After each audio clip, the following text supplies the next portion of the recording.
Buenas noches, me llamo José Buitrago, soy de 11A y quiero hoy explicarles las perspectivas axonométricas, sus tipos de proyecciones, sus características y ver algunos ejemplos. La perspectiva axonométrica es un sistema de representación gráfica. Consiste en representar elementos geométricos o volúmenes en un plano mediante la proyección paralela o cilíndrica, referida a tres ejes ortogonales, de tal forma en que se conserva sus proporciones en cada una de las direcciones del espacio, altura, anchura y longitud. Las características. La perspectiva axonométrica cumple dos propiedades importantes que la distinguen de la perspectiva cónica. La escala del objeto representado no depende de su distancia al observador, como si el observador estuviera en el infinito.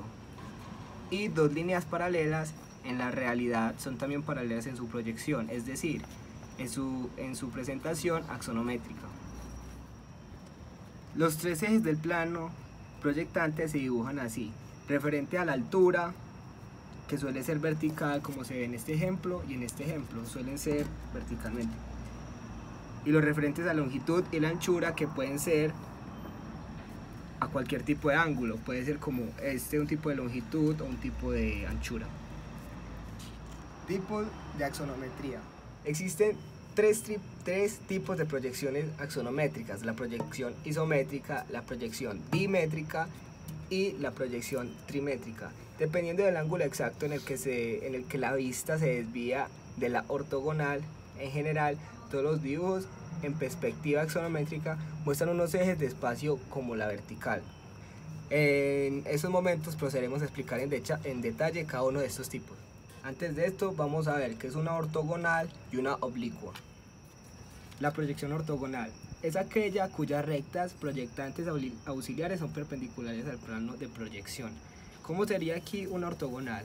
Si tenemos el eje L, o en este caso no tiene nombre, pero nombremos la línea horizontal, la nombramos L, y vemos que este punto a ese otro punto que vamos a llamar A y B están perpendiculares a la recta L, sería la línea ortogonal.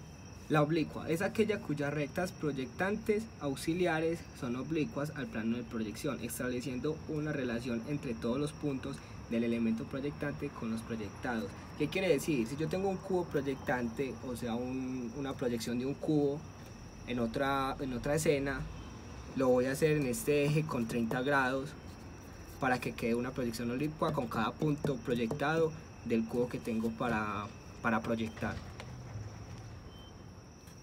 La proyección isométrica. La forma más comúnmente utilizada de la proyección axonométrica en el dibujo de ingeniería común. El sentido de la realización es tal que los tres ejes de espacio parecen igualmente en escorzo, y hay un ángulo común de 20 grados entre ellos, que se puede observar que aquí hay 20 grados, y si se alarga el plano, se hace una línea vertical más larga, se puede observar que aquí hay otro 120, aquí hay otro 120. Como la distorsión causada por el escorzo es uniforme, la proporcionalidad de todos los lados y longitudes se conservan, y los ejes comparten una escala común. Esto permite que las mediciones sean leídos y tomadas directamente de un dibujo.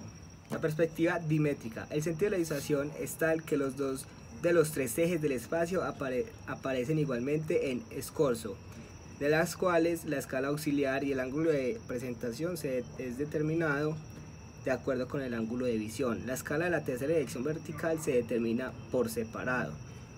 Como lo pueden ver acá, hay dos ángulos iguales y uno que es distinto. Y por último tenemos la perspectiva trimétrica. El sentido de la visualización es tal que los tres ejes del espacio aparecen de manera desigual en escorzo. La escala a lo largo de cada uno de los tres ejes y los ángulos entre ellos se determinan por separado según lo indicado por el ángulo de visión. La perspectiva trimétrica rara vez se utiliza y se encuentra solo en algunos videojuegos. Bueno muchachos, eso fue todo. Espero que les haya servido la información y pulgar arriba.